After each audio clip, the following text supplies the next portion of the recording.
Dear Mrs. Pench, dear participants, ladies and gentlemen, at first I would like to thank you for the invitation on the Interreg annual meeting. I am not in a position to, due to my attendance of the plenary session of the European Parliament during this period in Strasbourg. But anyway, it is a great pleasure for me to address my speech to all of you. European territorial cooperation should help to create above all a sense of belonging and interdependence at the European level, to eliminate prejudice and to bring development to the regions. I would like to present briefly some of the key policy messages in the REGI initiative report. It is focused above all on the best practices, the innovative measures, the contribution of Interreg to the goals of Europe 2020 strategy, but also on simplification of the implementation of the programs and post-2020 policy recommendations. Interreg has proved its effectiveness, and I would like to underline its potential also beyond regional policy in such as the single market, digital agenda, employment, mobility, energy, research, education, health, and environment.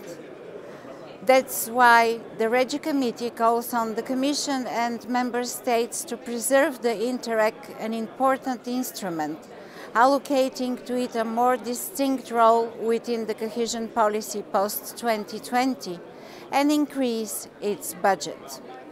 The report acknowledges the important role that Interreg programs play in the competitiveness and innovation potential by fostering synergies, smart specialization, clusters, collaboration, development of innovation networks. It stresses creating cross-border innovation policy approaches as joint research infrastructures, partnerships and cooperation networks, urges for the cross-border innovation strategies. I would like to point out the complementarity nature of the Interreg and macro-regional strategies in enhancing regional cooperation in larger functional areas, as well as positive role that the macro-regional strategies can play helping to address common challenges faced by macro-regions. In this regard, better coordination, synergy and complementarity should be the sole beaten cross-border and transnational strengths to improve the cooperation and integration over wider territories. European regions currently face serious migration challenges, and the report considers that Interreg programs may support, in complementarity with other appropriate funding, to help respond to migration-related challenges within their priorities and intervention logic. It highlights the role of the European Grouping for Territorial Cooperation in supporting and promoting European territorial cooperation and stresses the flexibility that they offer as a platform for multi-level governance. The report acknowledges all simplification made in the EGTC regulation and calls Member States to facilitate creation of EGTCs in their countries.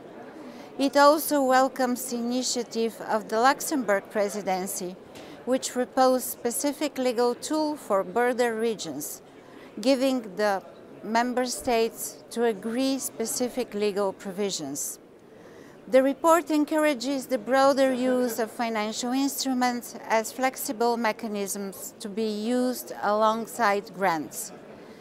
It calls on setting up appropriate coordination mechanisms to ensure effective complementarity and synergy between SC funds and community and national funding instruments, as well with the European Fund for Strategic Investments.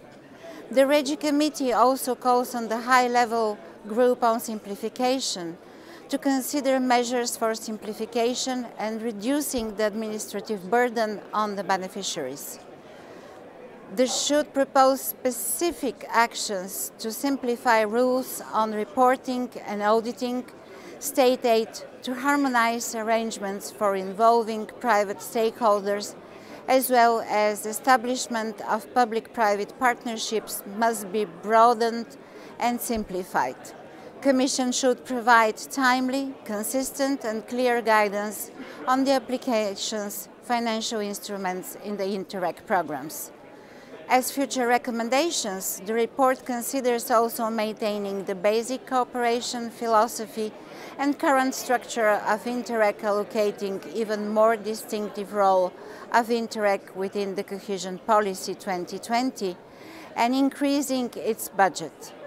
There should be also distribution of funds under Interreg programs, not on the basis of population, but also on the basis of a set of harmonized criteria, considering socio-economic and territorial specificities.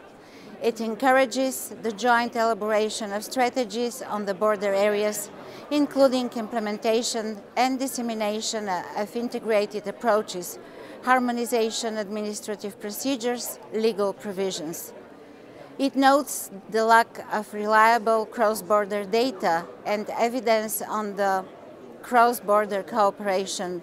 Therefore, the Commission, Eurostat and managing authorities should jointly coordinate and set out methodological and provision and use to reliable data. The Regi Committee calls on the Commission, Member States and Managing Authority also to consider initiative of Luxembourg Presidency of setting up a legal tool, as well as urges to initiative the year of structured multi-stakeholder debate on EU level on the future of Interreg post-2020. The Commission, Member States and managing authorities should establish mechanisms and wide institutionalized platforms for cooperation to ensure better visibility and awareness of Interreg programs and the projects. Thank you for your attention. I wish a very successful and fruitful discussions to all of you today. Thank you.